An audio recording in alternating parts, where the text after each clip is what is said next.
Quero dividir com você um tema muito interessante, entre a dor e o destino. Depois eu vou dizer de que livro eu tirei, tá?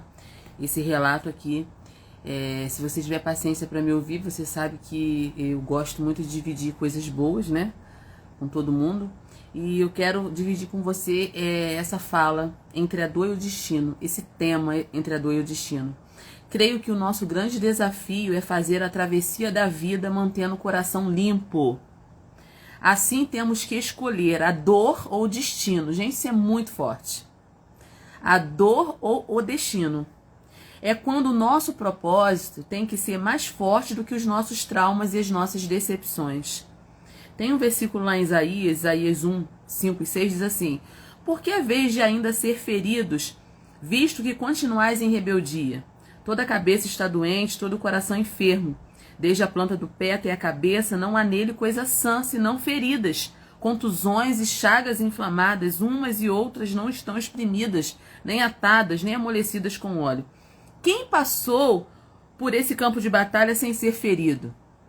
O soldado William Craft, do 30º/41º Regimento de Infantaria, disse: Creio que fui o único em toda a companhia a passar por todo o caminho por meio da Normandia sem ficar ferido. Não há como cruzar esse campo sem se ferir. Já nascemos partidos em um mundo caído. Isso é muito interessante, gente. Nós já nascemos partidos em um mundo caído. Romanos 5,12 diz que assim que por um só homem entrou o pecado no mundo, pelo pecado a morte, assim também a morte passou a todos os homens porque todos pecaram. Então a gente vive na realidade num dilema, né? Porque a gente vive no mundo caído. Todos nós em nossa jornada, para nos tornarmos adultos, nós levamos flechadas nas costas e no coração. Isso é uma realidade. No entanto, podemos dar nome às coisas que nos acontecem. E a Bíblia fala muito sobre isso, né? Muitas experiências na Bíblia sobre isso. Uma delas foi Raquel. Raquel tinha acabado de dar à luz, estava para morrer e chama o filho dela de Benoni, que significa filho da minha dor. Quando Jacó observa o que Raquel faz, ele intervém. E ele intervém de uma maneira positiva. Ele não quer chamar o filho dele de filho da minha dor, porque esse estigma ia ficar colado nessa criança pro resto da vida dela. Então ele troca o nome de Benoni, que a mãe, né, Raquel, dá a ele, e o chama de Benjamim, filho da minha mão direita. Então, a nossa dor, muitas vezes, ela batiza os acontecimentos da nossa vida. E quando a gente faz essa travessia nesse campo de batalha, nós somos atingidos e não tem como cruzar esse campo sem se ferir. Mas a gente precisa entender e aprender a ressignificar a nossa dor, o nosso momento de dor, para que isso não se torne uma parte colada na nossa vida sem que haja cura, né? É disso que a gente está falando, entre a dor e o destino. O pastor alemão Martin Niemöller relata que em 1941 ele teve a oportunidade de ouvir Hitler pessoalmente. Ele contou depois que nunca tinha visto um menino tão assustado. Dentro de um homem sanguinário e frio havia um garoto ferido.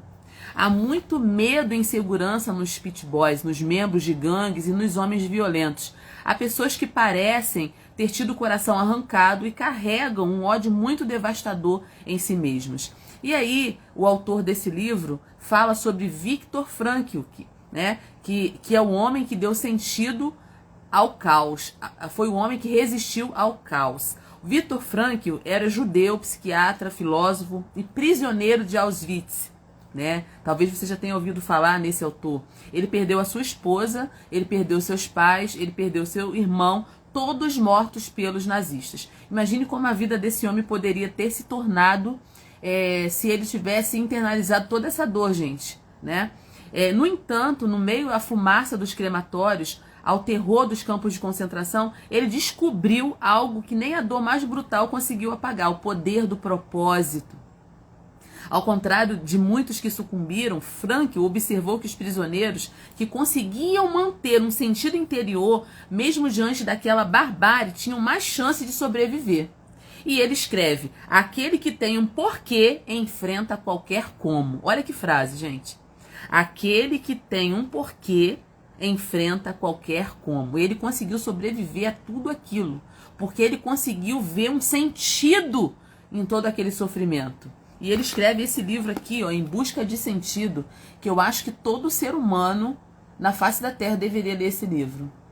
É uma questão de humanidade, uma questão de propósito, é uma questão de buscar realmente sentido para a nossa vida, no meio de tanta dor e tanto sofrimento, né? Porque o sofrimento ele está muito atrelado ao ser humano, não há como fugir do sofrimento, mas o que fazer com ele? Viktor Frankl escreveu esse livro aqui, que eu acho que todo mundo deveria ler esse livro. É um livro forte, né? Muito forte, mas é um livro que realmente nos ensina na questão do propósito. Então, ele não saiu do campo como um homem amargo. Ele saiu como um homem profundo. Ele escreveu Em Busca de Sentido, um dos livros mais impactantes do século XX, cuja mensagem atravessou nações, culturas e religiões. Ele provou que é possível sair de um inferno existencial carregando uma luz para guiar outras pessoas. E eu acredito muito nisso, acredito muito no valor do propósito. Todo mundo tem uma dor, gente, todo mundo tem um trauma. Eu sempre falo isso com as pessoas que convivem comigo, nos lugares que eu dou aula, que eu ensino, que eu ministro. Todo mundo passou por uma dor, por um trauma. Agora você não pode ser vítima a vida toda. Você não pode ser vítima a vida toda. Você precisa fazer alguma coisa com o teu sofrimento, com o teu trauma, com a tua dor. E aí, esse capítulo se encerra dizendo assim: o inferno quer silenciar a sua dor, o céu quer dar voz a ela. Frankl nos lembra que, mesmo quando não podemos mudar as circunstâncias, podemos escolher a nossa postura diante delas. E essa escolha entre se vitimizar ou se levantar define o tipo de legado que vamos deixar. Em suas próprias palavras, todo homem é questionado pela vida. E ele só pode responder à vida se responsabilizando por ela. Ele diz que é possível sim dizer sim à vida, que você tem essa escolha. Todos nós temos essa escolha. Para ele, nós temos liberdade de escolher como enfrentar a vida e dar significado ao que nos acontece.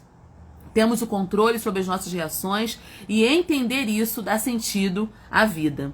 E é a escolha entre a sua dor, Benoni, e o seu propósito, Benjamim, é que vai fazer toda a diferença. Se você escolher Benoni, vai viver uma vida toda sangrando.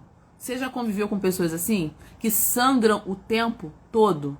Gente, é muito difícil, é muito complicado. Se você escolher Benjamim, você vai construir uma história de força e coragem com a tua dor.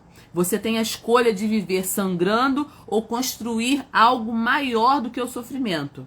Entre campos de batalhas e escolhas eternas, o nome que você dá à sua história vai fazer toda a diferença. Eu queria muito dividir esse texto com você, essa reflexão com você, esse capítulo com você. Mais um capítulo impactante de um livro maravilhoso que eu ainda não terminei de ler, estou lendo aos poucos, sem pressa nenhuma, A Batalha de Todas as Gerações. Maravilhoso. Fica essa reflexão para você hoje.